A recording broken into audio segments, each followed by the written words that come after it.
आप सभी भक्तों को मेरी ओर से अनंत अनंत कोटि वंदन। आज की यह वीडियो मेरी माताओं के लिए समर्पित है।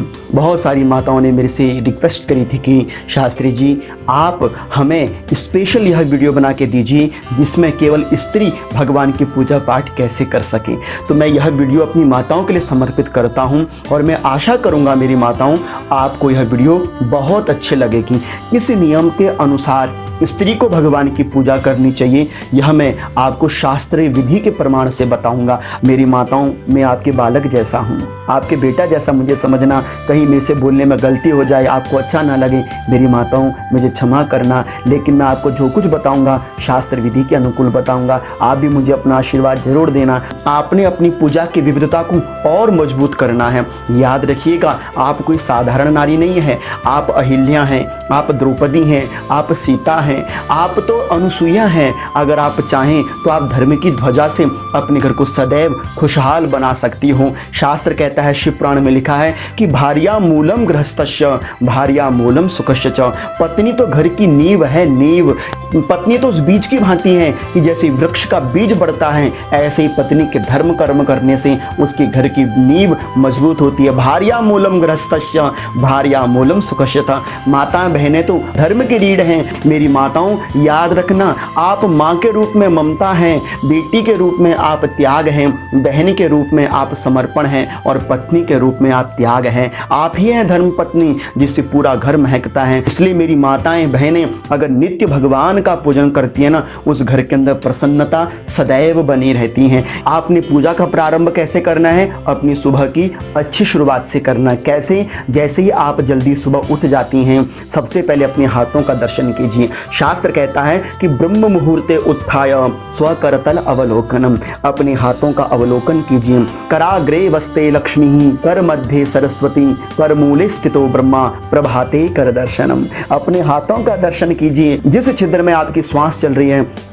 ऐसा कहते हुए अपने हाथों में छोड़ दीजिए। हाथों को मल के अपने संपूर्ण मुखार बिंदु को स्पर्श कर लीजिए। हाथों का दर्शन करने के बाद फिर आप 5 कन्याओं का नाम लीजिए। शास्त्र कहता है अहिल्या, द्रौपदी, सीता, तारा, मंदोदरी तथा पंच कन्या स्मरे नित्यम महापातक नाशनम। जो स्त्री नित्य इन 5 कन्याओं का स्मरण करते हैं उनके जीवन के सारे पाप नष्ट हो जाते हैं। आप सुहागन हो तो भी लीजिए, आप कन्या हो तो भी लीजिए, आप अगर साध्वी हो तो भी लीजिए। समुद्र वसने देवी, पर्वत स्तन मंडिते, विष्णु पत्नी नमस्तुभ्यम, पाद स्पर्श क्षमस्व में। हे धरती माँ, मैं आपको प्रणाम करती हूँ। सरलता से बोल दीजिए या बोल दीजिए ओम धरणी धराये नमः। धरणी माता को, पृथ्वी माता को प्रणाम कीजिए और सबसे पहले पृथ्वी में अपना बायां पैर रखिए। उसके बाद फिर अपना दाहिना पैर रखिए। उसके बाद शौच आदि से निवृत्त हो जाइए और भगवान की पूजा करने से पहले आपको यही ध्यान रखना है कि आपने श्रृंगार युक्त होकर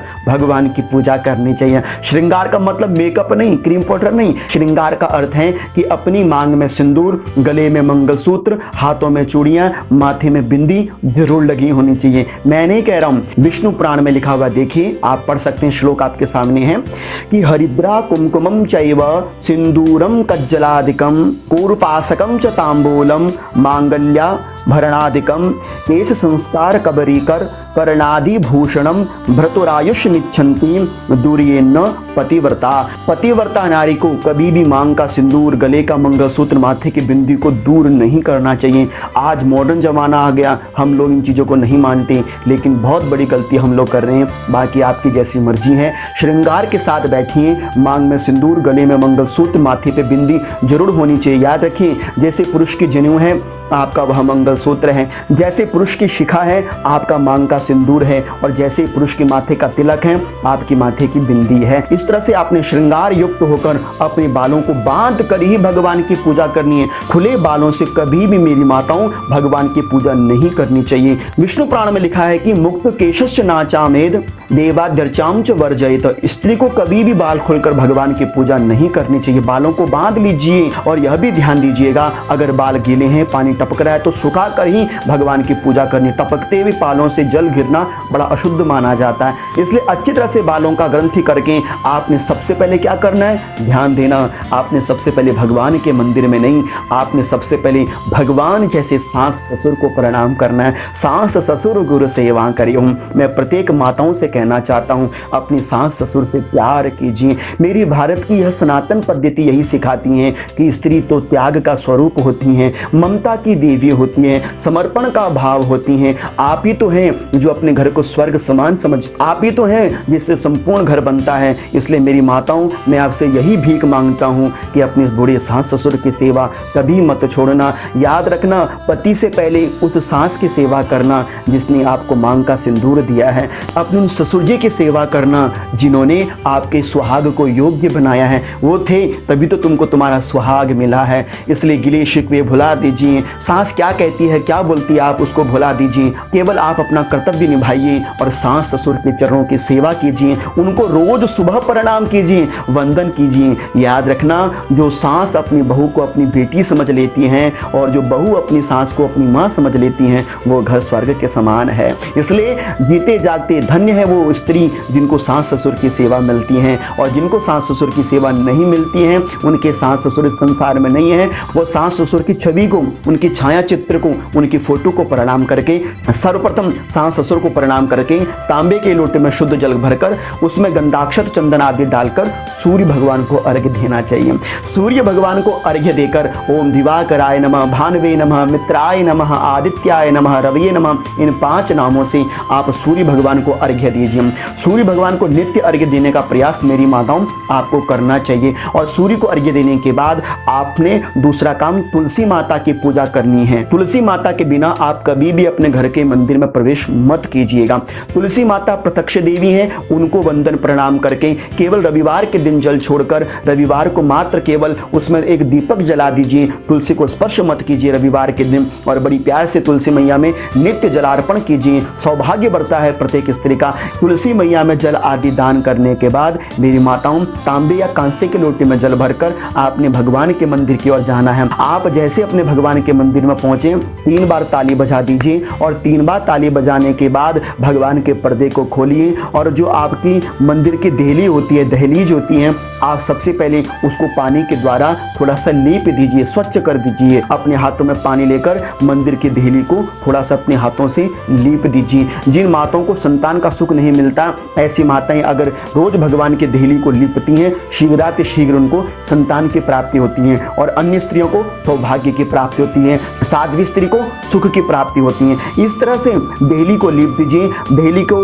लीपते समय मंत्र कहिए ओम देहल्ये नमः। इस तरह से देहली को लीप कर सबसे पहले मेरी माताओं, आपने बायां पैर भगवान के मंदिर में रखना है, फिर दाहिना पैर रखकर आपको भगवान के मंदिर में प्रवेश करना है। दंडवत स्त्री को प्रणाम नहीं करना चाहिए। पंचांगोयम, शीश झुकाकर घुटना टेककर भगवान को प्रणाम कीजिए। भगवान के मंदिर की सुव्यवस्था कीजिए। अगर थोड़ी धूल जमी है तो साफ सुथरा कीजिए। सबसे पहले भगवान के लिए दीपक प्रज्वलित कीजिए। अगर तेल का दीपक जला रहे हो तो भगवान के बाएं हाथ में, अगर घी का दीपक जला रहे हो तो भगवान के दाहिने हाथ में रखना चाहिए। तांबे का लोटा अपने पास रख के पुष्प आदि भगवान के सामने रख दीजिए। अगर भगवान के माथे में तिलक लगा है कल का, तो उसको साफ कर दीजिए। वैसे तो भगवान का तिलक रात को ही साफ कर देना चाहिए सोने से पहले। अगर नहीं कर पाए हो तो सुबह उठकर तुरंत पहले भगवान की प्रतिमा में जो तिलक गंधे लगे हैं उनको साफ कीजिए। बड़ी स्वच्छता के साथ, बड़ी सुंदर भाव के साथ आप भगवान की पूजा करना अब प्रारंभ कीजिए। आप जैसे नित्य के रूप में भगवान की पूजा करते हैं, वैसे ही आप नित्य रूपेण भगवान की पूजा कीजिए।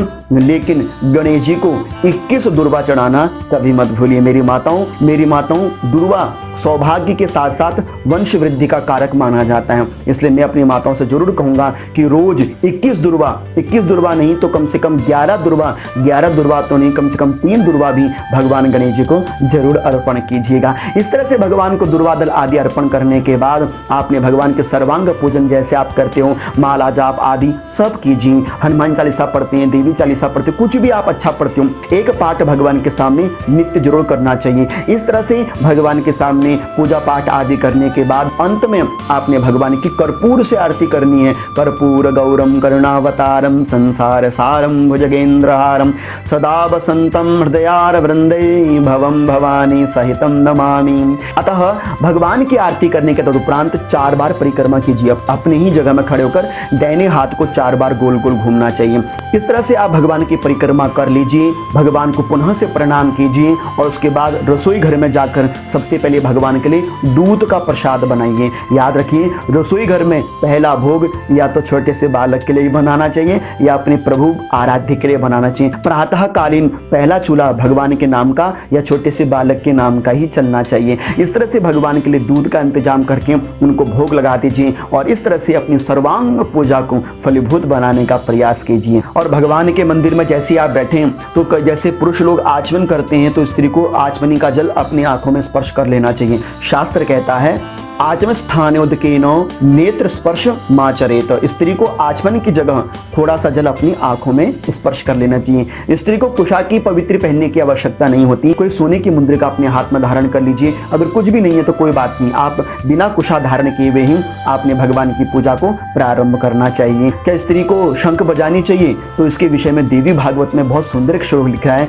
देखिए जरा आप उसको सुनिए। लिखा है कि स्त्रीणाम च शंख ध्वनिभिः शूद्राणाम च विशेषतः भीता रुष्टा याति लक्ष्मी रथस्थला धन्य देशतः। अर्थात देवी पुराण के 9वें स्कंद में लिखा हुआ है कि स्त्री के शंख बजाने से माता लक्ष्मी भयभीत हो जाती हैं। मैं ये नहीं कह रहा हूँ कि मैं कुछ गलत बोल रहा हूँ, आप मत बजाइए, आपकी इच्छा है बजाना तो बजाइए, लेकिन गर्भवती स्त्री को शंख नहीं बजानी चाहिए। बाकी आपकी जैसी इच्छा है। अगर आप चाहते हो कि ये श्लोक मैंने अपने आप पढ़ना है तो मैं आपको इंस्टाग्राम पे मेरे से जुड़ जाइए, आपको मैं श्लोक संख्या दे दूंगा, आप वहां जाकर स्वयं भी श्लोक को पढ़ सकते हैं। इस तरह से मेरी माताओं आपने सारी पूजा संपूर्ण करनी है। याद रखिए, जब कई माताएं मासिक धर्म में आ जाती हैं, 3 दिन की अशुद्धि होती है, चतुर्थे हनि शुद्ध्यति, चौथे दिन से शुद्ध होती हैं, 5वें या 6वें दिन से वह अपने देवताओं की पूजा कर सकती है। और जब तक आप पूजन नहीं कर पाते हो मासिक धर्म में, तब तक आपने मन ही मन से अपनी आराध्य का नाम जप करना चाहिए। और जो स्त्रियां गर्भवती हैं उन स्त्रियों को 6वें महीने से भगवान की मूर्ति को स्पर्श नहीं करना चाहिए। भगवान के मंदिर जाना चाहिए, मूर्तियों को स्पर्श नहीं करना चाहिए, मूर्तियों में जल नहीं चढ़ाना। गर्भवती स्त्री को केवल भगवान से यही प्रार्थना करनी चाहिए हाथ जोड़कर कि इस गर्भ में पलने वाली संतान प्रभु आपकी भक्त बने। इस तरह से आपने मंगल कामना भगवान से करनी है। मासे षष्ठे सप्तमे वाष्टमे वा प्राप्ते यह नैव कुर्याद कदाचित होम यानम देवयात्राम तथैव तस्या हस्ते नाशनम विप्र पुण्यम। पति सामने बैठे हों, पति के द्वारा पूजन कराना चाहिए। अगर पति पूजा नहीं करते हैं तो फिर आप किसी अपने बच्चों के द्वारा कीजिए। अपने घर में कोई सज्जन भक्त हो उसके द्वारा पूजा पाठ संपन्न कराए। इस तरह से मेरी माताओं आपने संपूर्ण पूजा को अपना प्रकाश देना है। आपका सुहाग सदैव अमर रहे, प्रेम आपका सदैव अपने पति से सास ससुर से बना रहे, आपके बच्चों के अंदर अच्छे संस्कार अच्छी मति आए, यही मंगल कामना मैं भगवान से करता हूँ। इस तरह से मेरी माताओं अगर आपको यह वीडियो लगी अच्छी है तो इस वीडियो को लाइक, चैनल को सब्सक्राइब जरूर कर लीजिएगा, अपनी सहेलियों को इष्ट मित्रों को जरूर भेजिएगा और आप मुझे इंस्टाग्राम पर भी फॉलो कर सकते हैं। देवी के स्वरूप माताओं के चरणों में निज बालक का अनंत अनंत कोटि वंदन प्रणाम।